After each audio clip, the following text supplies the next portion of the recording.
Jim Harbaugh is so giddy over spending time in France that he let the secret out as to who was behind the money in sending the Michigan football program across the pond.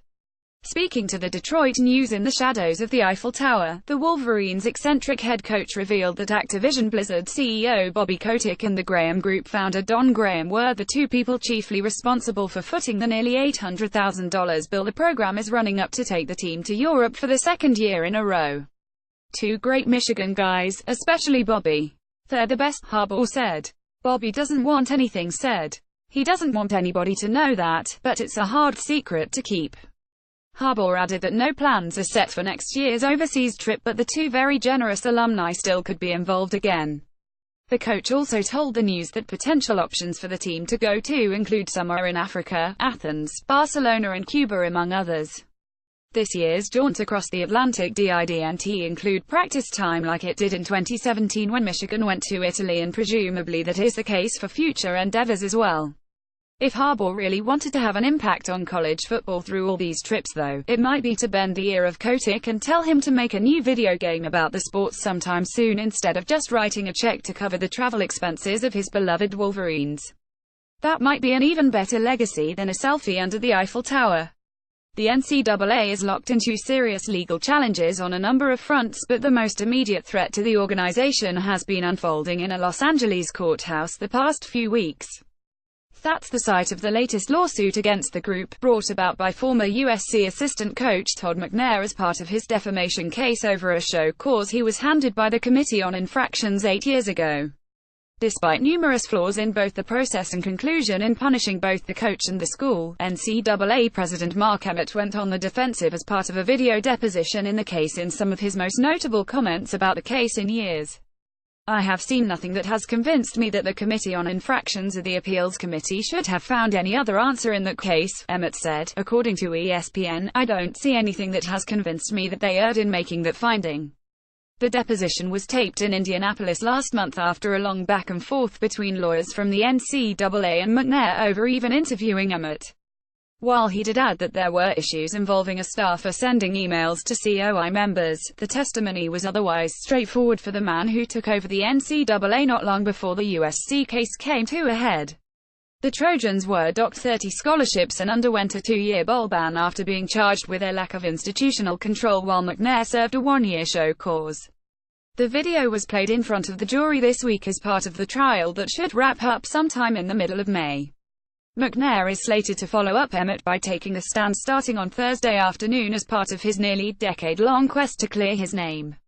This is a big loss, both literally and figuratively, for first-year head coach Josh Heupel's offensive line.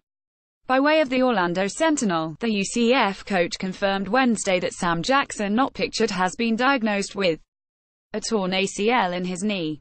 The guard suffered the injury late during one of the night's 15 spring practice.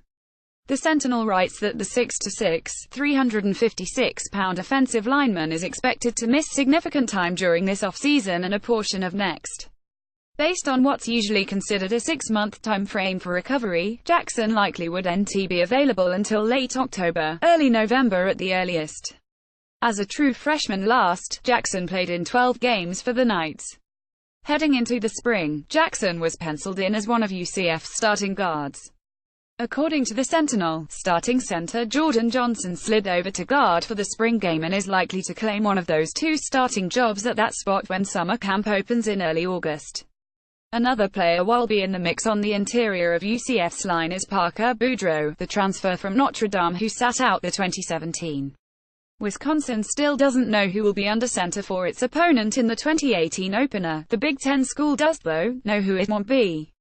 Late last month, Stephen Duncan was arrested on a charge of driving under the influence. Nearly 2 weeks later, head coach Mike Sanford confirmed that Duncan will be suspended for the first game of the upcoming as a result of the arrest. The Hilltoppers will travel to Madison to face the Badgers in the August 31st opener. The following week, WKU will host FCS Maine in its home opener. It's expected Duncan will be off suspension and eligible to play in that game. Duncan has been competing with Drew Eccles and Davis Shanley to replace Mike White as the starter, with the fifth-year senior Eccles viewed as a slight front-runner because of his experience. "First off, we take the matter very seriously," Sanford said by way of the Bowling Green Daily News.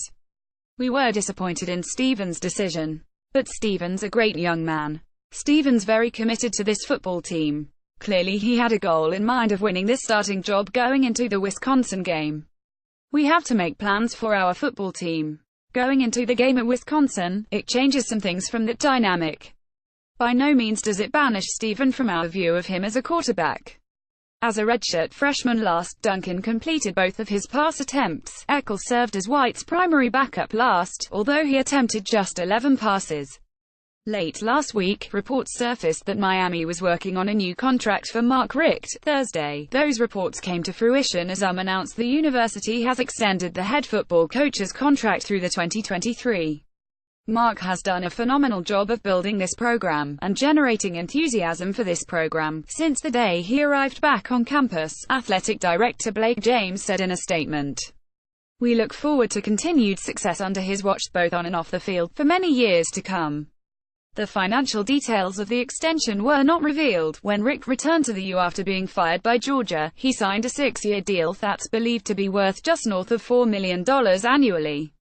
After a 9-4 first at his alma mater, Richt guided the Hurricanes to a 10-3 record in 2017.